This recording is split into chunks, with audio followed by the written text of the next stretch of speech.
Hai semuanya, selamat datang di rekomendasi mingguan dari YB Best Topic. Kembali saya akan memberikan 5 rekomendasi saham untuk minggu depan, tanggal 7 sampai 11 Juli 2025. Udah mulai masuk minggu kedua di bulan Juli ya. Gue dari kemarin bilang kalau Juli itu bukan bulan yang cukup baik untuk IHSG. Jadi kalian harus prepare, bakal banyak berita ini itu, dan mungkin di Juli ini ya mungkin nggak turun terlalu dalam, tapi at least dia sideways, dan sidewaysnya pasti nggak akan enak untuk kalian trading di market. So manage ekspektasi kalian, jangan ngarep oh ini bisa naik terlalu tinggi. Mikirnya ya ini anggaplah sideways ya, jadi kena resistance mungkin bisa take profit setengah gitu, nanti nampung lagi di bawah. Baru nanti ketika dia kalau dia nge-break ya udah kalian punya porsinya udah punya gitu ya, nggak perlu ngejar buru-buru HK di harga atas gitu, dan mainnya justru di situ. Terus kalau dia koreksi deket area support baru masuk lagi, Qatar kena resistance keluar setengah, ngarepin dia nge-break lagi karena sahamnya masih di tabel. Jadi fokus ke pergerakan yang sideways-nya. Jadi jangan terlalu ngarep oh ini break, bisa break lagi, bisa naik tinggi lagi. Rada susah di bulan Juli. So prepare buat diri kalian gitu ya. Mungkin ada beberapa emiten yang masih cukup menarik, masih cukup bagus. So nikmatin aja gitu. Ya balik lagi, sejelek-jeleknya IHSG, bagaimana kita milih emiten yang Oke, kita review terlebih dahulu rekomendasi kita di minggu lalu sebelum kita masuk ke minggu depan. Minggu lalu Composite weekly ya, kalian bisa lihat ya daily-nya ya di sini. Nah daily di sini kalian bisa perhatikan dari Senin sampai hari Jumat itu ya nggak kemana-mana gitu ya, dia even semuanya merah ya, open close-nya di bawah, open di atas close-nya di bawah, open di atas close-nya di bawah, open di atas close-nya di bawah. Jadi ya memang gak enak buat market di Juli gitu. Gue udah ngomong ini dari MMU kemarin tanggal 30, dan gue bilang Juli hati-hati gitu ya, karena ini bakal jadi bulan yang ya sebenarnya nggak bisa bilang jelek, karena IHSG nggak turun terlalu dalam, nggak kayak kemarin yang waktu di sini itu ya. Ya mungkin ini akan cenderung lebih bertahan sideways, cuma sidewaysnya itu nggak enak, bener-bener nggak enak gitu. Jadi bener-bener manage ekspektasi kalian. Milih sahamnya harus bener, jangan sembarangan. Kalau kalian cuan jangan buru-buru gitu ya. Bikin plan yang bener pokoknya. Nah, ya kalau mau gampang fokuslah ke tabel atau dengerin kata-kata gue di trader gitu ya. Oke, secara weekly composite kita minus 0,47. Kelihatan minusnya kecil gitu kalau dilihat dalam satu minggu ya. Tapi kalau kalian lihat dalam harian itu kan nggak enak ya, di daily itu nggak enak tuh, merah semua nih. Jadi open di atas, tutup di bawah, open di atas, tutup di bawah. Walaupun ada ekor-ekor bawahnya juga lumayan. Ini gua hapus dulu ya biar kelihatan. Walaupun kalian bisa lihat ya ada ekor-ekor bawahnya ini, jadi ketika dia koreksi naik lagi, koreksi naik lagi, koreksi naik lagi gitu ya. Jadi tetap ada pullbacknya. Cuma kalau kalian belinya kebetulan di pucuk, di swing ke bawah, kalian takut terus kalian cut loss, ternyata itu di bottom terus dia mantul lagi, itu sakit banget. Itulah makanya kenapa gue bilang kalau bisa analisa kita selalu nunggu closing. Kalian bisa lihat kan closing dia naik lagi ke atas, closing dia ada rebound, closing dia ada rebound gitu. Ini closing di bawah gitu ya. Ini closing rebound, at least dalam satu minggu tuh yang closing benar-benar di bottom itu cuma satu kali gitu. Oke. Kita lihat bagaimana rekomendasi kita di minggu lalu. Yang pertama ada cuan Senin di sini ya, low 12.025 di sini, nggak masuk area entry ya, tanggal 30 terendahnya cuma sampai 12.025. Gue pikir dia di sini ada resistance, ada swing ke bawah dulu baru ngebreak ke atas, ya ternyata langsung ngebut ke atas gitu. Dengan highestnya di 12.975, ini udah lewatin R2 ya, tapi ini invalid karena dia nggak masuk area entry. Tapi gue yakin kalian pasti punya cuan ya, karena ya ini salah satu emiten yang even sampai sekarang dari harga 7.000-8.000 gue beli dan gue belum jual. Next yang kedua ada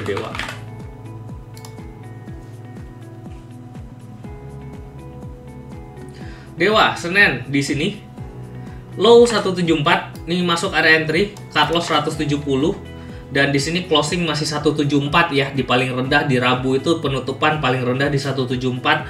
Jadi kalian harusnya nggak cut loss, masih hold gitu ya.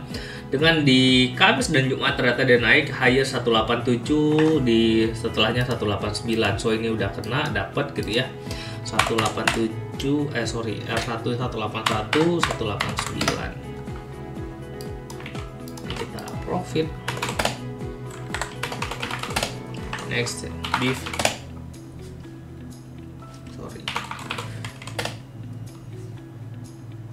Nah, beef di sini tanggal 30 dan langsung jalan low 268. Ini juga nggak dapet, tapi kan kalian denger ya di minggu lalu gue bilang beef kita udah punya dari sebelum mingguan itu. Jadi gue yakin kalian masih pegang karena gue juga bilangnya hold waktu itu, belum sell gitu ya. R1 172, R2 284. Di sini highestnya 294, tapi di sini gue tulis invalid aja karena weekly-nya nggak kena. Ya nggak apa-apa gitu. Even kalau weekly nggak kena, gimana dong? Gue nggak bisa beli. Ya nggak apa-apa. Kalian nggak beli nggak masalah, daripada kalian beli dan ternyata dipucuk dan ISG jelek, akhirnya kalian cut loss. Mending kalian nggak masuk daripada kalian cut loss kan, gitu. Next yang keempat ada TPIA. TPIA di sini Senin low 9625, ini masuk ya area entry 9450 sampai 9675, R1 10025, R2 10555, 550. Dengan highestnya di sini 10200 ya, jadi kena R1-nya 10025, 10200. Ini juga lumayan profit. Yang terakhir Harum Senin di sini low 815, belum masuk area entry. R1 850 di sini kena ya, highestnya 855. Ya sebenarnya 810 kan gue bilang HK plus minus 1 tick itu nggak masalah gitu ya, yang penting kalian dapat barang di hari itu. Nah di sini sebenarnya masih bisa dapat gitu ya, plus minus 1 tick itu lumrah dari sebelum mingguan itu, dari beberapa tahun, dari awal mingguan gue selalu bilang plus minus 1 tick itu nggak ada masalah, kalian bisa HK aja, penting punya barang di weekly gitu ya.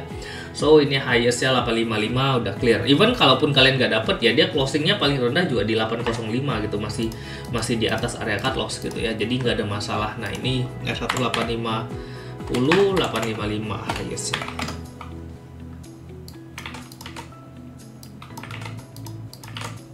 Oke, ini bagi 5, bagi 3. Ya, jadi even dengan ISG yang minus sampai 0,47 di rekomendasi kita di minggu lalu itu semuanya masih positif. Cuan, beef, even dia invalid pun tetap masih naik duluan gitu ya. Di saat composite, kalian bisa lihat sendiri ya, composite itu dalam 5 hari berturut-turut itu merah. Inilah kenapa gue bilang ya better nunggu closing gitu, karena kalau enggak ya kalian lihat dia turun terlalu dalam, akhirnya kalian nggak kuat, kalian cut loss, ternyata itu titik terendah, ternyata habis itu dia mantul. Dan juga balik lagi, kalau kalian belinya saham-saham yang contoh let's say kayak Bank Mandiri gitu ya, ISG-nya berhenti di situ, kalian lihat dalam 1 minggu Bank Mandiri justru turun gitu. Jadi pemilihan saham itu juga penting. Makanya kalian kalau nonton MMU, gue udah bilang finance gak menarik gitu, tapi consumer menarik ya. Kalian bisa lihat kayak Era gitu ya, dalam seminggu dengan even ISG-nya drop, jadi juga naik. Kayak UNPR dalam seminggu ISG drop, dia juga naik gitu. Nah inilah pentingnya pemilihan saham dalam kita membeli, karena kalau kita beli sahamnya benar, even ISG-nya turun, kalian tuh masih bisa dapat cuan gitu. Nah, itulah baru diuji analisa yang jago gitu. Karena kalau ISG naik ya, lu ngomong apapun juga gampang naik. Even orang yang nggak belajar pun tetapnya gue sebut sembarangan juga naik gitu kan. Tapi ketika ISG merah kayak begini, tradingnya susah gitu ya, nggak banyak orang yang bisa benar-benar milih emiten yang tepat untuk beli gitu. Oke. Composite. Kayak tadi gue bilang, Juli masih cenderung kurang enak ya. Estimasiku sih ini kalian bisa lihat ya, MACD udah masuk di bawah 0, stokastik juga ada sinyal sell gitu. So kemungkinan besar sih composite masih akan drop ya, dengan terendahnya mungkin supportnya di sini dulu nih. 6788 ini mungkin bisa kena di minggu depan, so hati-hati. Tapi ya balik lagi, milih sahamnya bener gitu. Kalau kalian beli sahamnya salah, ya bakal turun lagi gitu.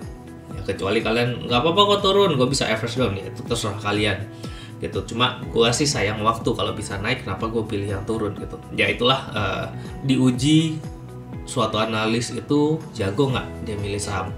Oke, dia bisa jago milih saham jangka panjang, jago nggak dia milih saham jangka pendek gitu. Oke, gue salah jangka pendek, at least gue jangka panjangnya benar, nggak masalah gitu. Tapi kalian mesti tahu, saham yang kalian beli ini untuk jangka panjang, bukan buat jangka pendek. Masalahnya adalah, banyak orang yang beli untuk jangka panjang, tapi dia ngarepin jangka pendeknya naik gitu. Dan ternyata ketika jangka pendeknya turun, dia panik karena dia tidak mempersiapkan jangka pendeknya gitu. Dia hanya mempersiapkan jangka panjangnya, dia nggak tahu jangka pendeknya tuh bisa kemana. Itu yang jadi bahaya gitu. Contoh, mungkin siapapun yang ngomong ke gua, sekarang adalah saat yang tepat untuk beli bank. Kenapa? Banking itu murah. Betul. Tapi masalahnya adalah, dalam jangka pendek, kalian bisa lihat dari akhir tahun lalu sampai sekarang tuh turun terus gitu. Nah, yang nggak siap jangka pendeknya dia turun gitu ya, ya bisa jadi dia turun terus. Akhirnya yang rencana plannya jangka panjang, karena dia tidak tahu secara jangka pendek dan dia kaget ngeliat jangka pendeknya turun terus, akhirnya dia cut loss gitu. Padahal gue juga yakin dalam jangka waktu yang cukup panjang, ya saya mungkin 1 tahun minimal, mungkin banking itu ya harusnya di atas harga sekarang lah, 3.600 untuk BRI, Bank Mandiri itu di atas 4.700 gitu ya. Nah, harusnya di situ gitu. Jadi itu yang harus kalian masukin ke dalam analisa kalian. Jadi kalian tuh tahu, oke, jangka pendek dia arah kemana, jangka panjang dia arah kemana. Lebih bagus lagi kalau jangka pendeknya dia akan naik dan jangka panjangnya dia akan naik gitu. Jadi dia sejalan. Ketika kalian beli, oke, panjangnya di atas, pendeknya juga dia lagi mulai naik nih gitu. Jangan sampai panjangnya kalian tahu dia naik ke atas, let's say ada emiten contoh harga sahamnya 5.000 misal. Kita tahu mungkin jangka panjang dia bisa ke 7.000 misal. Tapi kita nggak tahu jangka pendeknya dia turun apa naik nih. Nah, ternyata ketika kalian beli di 5.000, dia turun sampai ke 3.000. Kenapa? Karena jangka pendeknya ternyata short term-nya akan turun gitu. Dan mereka tidak mengantisipasi hal itu. Jadi ketika dia turun ke 3.000, dia nggak punya uang juga untuk average down karena dia nggak melihat jangka pendeknya gitu. Jadi ya dia panik nih, 5.000 tuh bukannya naik ke 7.000, malah jadi 3.000. Akhirnya dia sell. Mungkin dia sell di 3.000 dan ternyata worst case-nya 3.000 itu bottom. Dan setelah dari 3.000 dia naik ke 7.000 gitu. Nah, itu yang jadi kesalahan banyak orang gitu. Mereka melihat jangka panjang tapi mereka nggak siap dengan jangka pendek gitu. Jadinya plan yang dibikin pun nggak benar gitu. Makanya ketika kalian berinvestasi, milih saham untuk jangka panjang, kalian harus juga tahu jangka pendeknya gimana. Oh, dia turun ya, kalian harus siap. Oke, dia turun nih, gue masuknya gimana?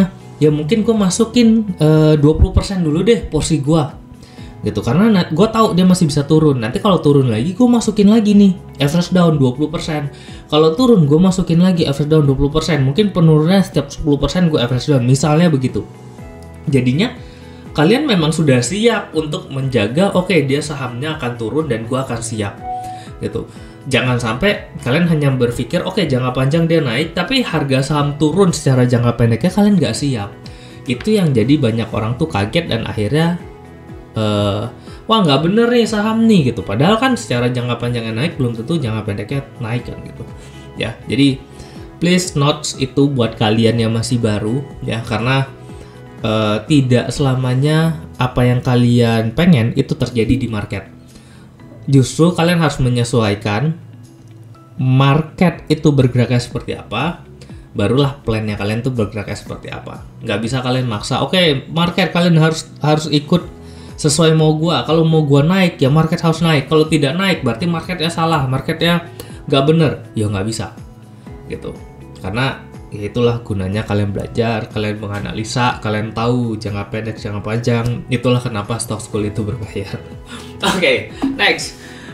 Komposit minggu depan kecenderungannya masih akan turun ya, hati-hati. Tapi ya balik lagi, kalau kalian milihnya benar, mudah-mudahan kita dikasih profit lagi di minggu depan. Oke. Gue mau ngajak kalian join di YBPS Topik. Kalian bisa kontak nomor yang tertera di video ini, Dina 081636000059. Fasilitas yang gue berikan ada grup Telegram khusus nasabah, ada kelas free bulanan, monthly market update, dan akses kelas berbayar seperti Stock School, RTOB, dan lain-lain. Dan akan gue usahakan ada live trade, tapi gue nggak janji. Kalau ada, gue bisa lakuin. Gue bakal kasih kalian arahan buy and sell, at least bisa ngebantu kalian yang senang fast trade. Oke? Next, yang pertama, rekomendasi BRPT. BRPT dengan ISG yang turun, kalian bisa lihat ini resilient banget, masih cenderung cukup bagus gitu ya. Walaupun ya dari Rabu, Kamis, Jumat ini turun. Tapi kalau kalian perhatikan dari tadi grafik yang minggu lalu gitu ya, kalian bisa lihat memang hari Senin, Selasa naik, Rabu, Kamis, Jumatnya turun gitu. Cuma ya balik lagi, kalau memang kalian belinya tepat, yang mudah-mudahan dia turunnya stabil di bawah gitu, habis itu dia naik lagi. Nah, gue ngelihat BRPT itu supportnya di terdekat, kita pakai EMA 20 deh sini. Kita ambil support low terakhir aja sini, atau closing yang terakhir deh sini. Nah, sini biar lebih konservatif gitu ya. Jadi kalian tahu, oke, 1500 ini adalah area bottoming untuk BRPT. Oke. So, apa yang harus kita lakukan? Nah, ini macam dia ada memang cross sell, stokastik cross sell gitu ya. Cuma gue nggak melihat dia bisa break di bawah 1490 di sini. So, bagaimana plan yang akan kita lakukan? Oke, dia closing 1550. Area buy di area. Nah, kalian bisa lihat ya, ini ekornya cukup panjang di atas, tekanan sell-nya cukup tinggi, jadi jangan terlalu buru-buru. Area entry di 1500 sampai 1530. Nah, kok kalau nanti dia langsung naik gimana? Ya nggak ada masalah gitu, karena kalian mending nggak dapat barang daripada kalian dapat barang terus akhirnya kalian cut loss gitu, karena market lagi jelek. Kalau market lagi bagus ya nggak apa-apa, langsung hak aja nggak apa-apa. Nah, di sini better nunggu dulu ya, minimal 1 tick ya lah ya, itu boleh. Tapi kalau 1550 kayak masih terlalu jauh, dan ini tekanan sellnya di akhir itu cukup tinggi gitu. Tungguin aja, kalau nggak dapat ya sudah, cut loss 1485 ya, ini kan 1490. Jadi gue cukup yakin 1490 itu cukup bagus, jadi cut lossnya dekat aja. Target price pertama kita pakai MA5 nya di sini ya, 1600. Lumayan tuh kalau masuk 1530 ke 1600 kan berasa juga ya. Sini ke sini tuh 4%-an juga dalam 1 minggu ya, lumayan, apalagi kalau ISG jelek. Target kedua di resistance sini 1655. Oke, yang kedua ada BRMS. ISG jelek, biasanya komoditas coal, oil itu kan naik ya. Jadi, nah kalau kalian perhatian juga, ini area supportnya cukup kuat di sini, nggak pernah nembus di area situ gitu ya. Tapi short termnya resistance-nya di sini nih masih bolak-balik. Nih gua hapus dulu. Nah, ini masih bolak-balik di area sini. Nah, ya, jadi ya balik lagi, jangan terlalu kayak gue bilang, kalau kalian udah punya barang ya, minggu lalu kita kan masuk di 392, 390 itu nggak apa-apa, bagus. Ngarepnya ini bisa break 408 nya, closing di atas itu. Kalau closing di atas itu ya harusnya dia bisa naik lagi lumayan kenceng gitu ya, tapi kalau nggak bisa dia akan cenderung sideways di sini. So area entry di 388 sampai 394, cut loss 386 ya. Ya kalau dia closing di 386 itu kan di sini nih lumayan nih ya. Jadi langsung exit. Target price pertama, nah karena beli di bawah 408 jadi area pertama. Kalau dia break 408 harusnya dia bisa ke sini, resistance atasnya sini 420. Oke, next yang ketiga. Wi-Fi. Gua tahu Wi-Fi right issue, gua tahu kalian pasti bilang kok ini nggak mungkin bisa break di atas 2000 lagi right gitu ya. Cuma ya gua mumpung harganya masih di bawah di 2000 dan kemarin ada investor gathering dari Wi-Fi, penjelasannya mereka gua suka banget, Q2-nya labanya bisa 600 miliar, akhir tahun bisa 1,2 T minimal ya katanya ya. So berarti kalian bisa hitung EPS-nya bisa naik sekian banyak gitu. Akhirnya ya itu kan nanti kalau pengumuman laba Q2 keluar, dapat frekuensinya dapat gitu ya, karena kan kalau Diki kemarin dibilang akhir Juli atau awal Agustus. Nah ini udah pasti sih harga sahamnya bisa terbang. So ya nggak apa-apa RI 1 minggu ini mungkin rekomendasi nggak 1 minggu ini ya, mungkin buat kalian ini gue masukin ke rekomendasi mingguan, at least kalian bisa dapat barang di sini.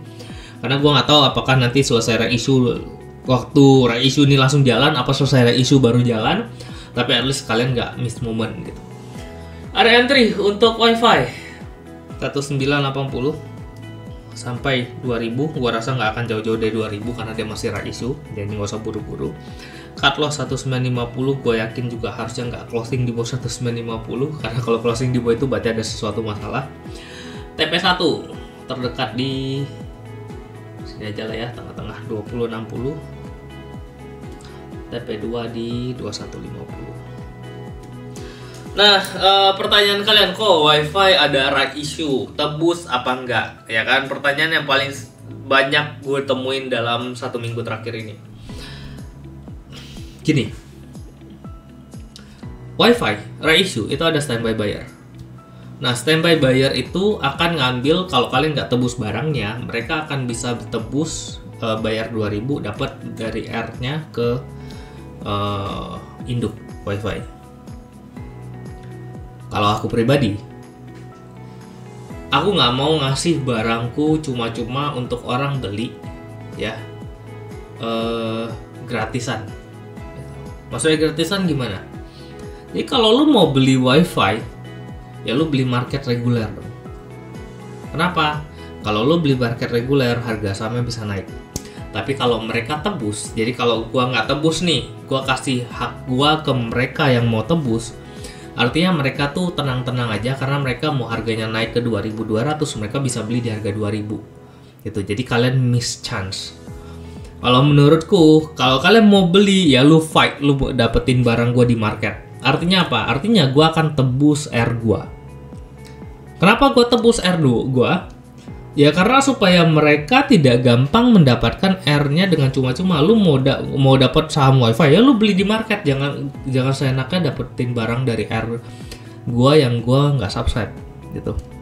Jadi ya seperti itu ya. Jadi ya kalian cerna sendiri. Kalau kalian rasa pemikiran gue bener, ya silahkan. Kalau kalian rasa kok Chris terlalu pelit nih gitu ya, nggak mau ngasih barang untuk orang-orang, ya silahkan gitu. Tapi menurutku, gue punya barang WiFi, lo kalau mau beli barang gue, ya lo beli di market.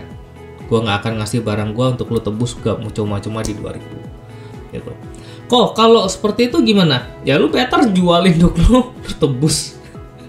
Nah mereka mau, jadi barang R itu nggak masuk ke mereka kan. Gitu ya. Coba ya balik lagi ke kalian mau gimana.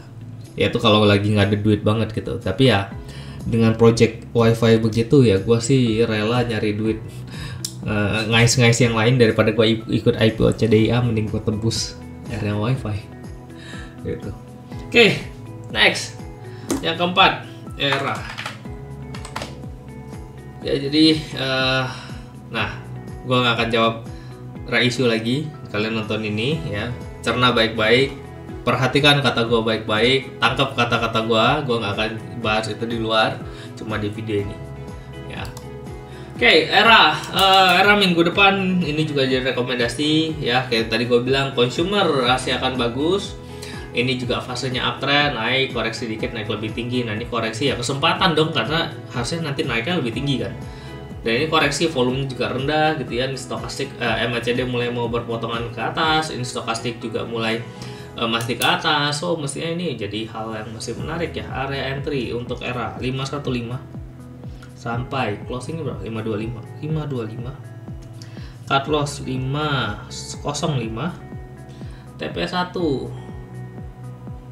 TP1 kita ambil sini ya, 560. Lumayan nih, gede nih, 560, 5% lebih. TP2 nya di highest sini aja, 590. Next yang terakhir, BKSL. Akhirnya dia jalan lagi ya. Ini tapi ada resistance di sini. Nah, supportnya di sini. Ya, ini masih masuk ke dalam fase range sideways, tapi kalau kalian lihat ini MACD merah sudah mulai jadi merahnya pink gitu ya. Mudah-mudahan ini bagus gitu, mulai ada pembalikan arah, ini mantul di EMA 20, ini kemarin juga mantul di EMA 20, ini bagus, gue suka gitu. Mudah-mudahan ini kuat, nih closing sama dengan high ya, jadi artinya bayarnya masih cukup tinggi gitu. Dan kemarin kalau kalian melihat BKSL itu baru jalan di menit akhir sama kayak BRMS, makanya gue sih menarik ngeliat dua ini. Ada entry untuk BKSL 128 sampai 131, cut loss 123, cut loss ya 123 karena EMA 20 yang 124, R1 di 137. Kalau break 137 ke highest yang kemarin sini aja dulu 144. Oke, thank you semuanya yang udah nonton rekomendasi mingguan dari YB. Mudah-mudahan rekomendasi ini bisa ngebantu kalian. Hari ini agak cukup panjang rekomendasinya karena beberapa hal yang perlu gue wanti-wanti ke kalian dan teknik untuk right ya. Jadi ya setidaknya buat kalian tambahan untuk pemikiran right issue itu seperti apa gitu ya. Oh ya, sama banyak juga yang nanyain gue tentang delusi gitu ya. Dilusi. Kok kalau gue nggak ikut right issue itu terdilusi? Kalian retail nggak usah mikirin tentang dilusi. Dilusi itu bukan pemikirannya kalian. Dilusi itu pemikirannya owner. Dilusi itu gini. Kalau 1:1 right issue ya. Kalau dia keluarin perbandingan right issue 1:1, berarti kalau dia lembar sahamnya ada 100, dia akan keluarin 100 lembar saham baru. Jadi total ada 200 lembar saham total. Dari yang 100 jadi 200. Artinya dia jadi double. Nah, owner, misalnya ownernya pegang semua nih lembar sahamnya 100%. Nah, dia kan right issue. Kalau owner nggak mau tebus, owner kan berarti sahamnya, lembar sahamnya tetap 100 dong. Kalau dia tebus semua, dia jadi 200. Jadi dia tetap pegang 100%. Kalau dia nggak tebus, berarti lembar sahamnya tetap 100. Dan lembar saham baru ini akan ditebus oleh standby buyer. Artinya apa? Owner megang saham 100 lembar, standby buyer megang saham 100 lembar. Artinya, kepemilikan owner akan turun dari 100% jadi 50%. Itu namanya terdilusi gitu ya. Kenapa? Karena lembar sahamnya tambah banyak dan ownernya nggak nebus. Itu owner. Jadi yang memikirkan tentang dilusi itu owner. Kita retail contoh lah, oh kita cuma megang 1% nih gitu ya, gua cuma punya hak suara 1%. Dan 1% pun sebenarnya itu kecil banget, nggak ada artinya dibandingkan dengan owner, dengan pemegang saham utama gitu ya. So kalau gue pegang 1% dan ternyata gue nggak nebus, berarti kan porsi gue cuma jadi 0,5% gitu. Jadi secara persentase kepemilikan aja karena lembar sahamnya tambah banyak. Tapi secara lot ya kalian tetap punya megang lot yang sama, nggak beda gitu. Cuma kalau kalian mau nebus ya kalian bisa dapat lebih banyak lotnya. Cuma apakah itu akan jadi kerugian buat gue? Enggak, karena gue bukan owner gitu. Karena gue nggak harus menjaga persentase kepemilikan gua di perusahaan itu untuk tetap menjadi pengendali gitu ya. Terus kalau seperti itu apa ya, even kalau kalian nggak mau nebus pun nggak apa-apa, itu kalian nggak ada masalah, kalian tuh retail bukan ownernya gitu. Nah kalau kalian nggak mau nebus gimana ya, at least kalian jual R-nya karena mana tahu masih bisa dapat duit kan gitu. Daripada kalian biarin R-nya hangus ya kalian miss chance sekali dapat duit dari jualan R. Ya lumayan lah, ada dikit buat beli jajanan pentol kan lumayan ya, seperti itu. Oke. Thank you semuanya di rekomendasi mingguan. Thank you yang udah nonton sampai akhir, thank you yang udah dengerin penjelasan gua full gitu ya. Moga ini berguna buat kalian, moga ini jadi pembelajaran buat kalian. Sampai jumpa di minggu depan dan semoga cuan.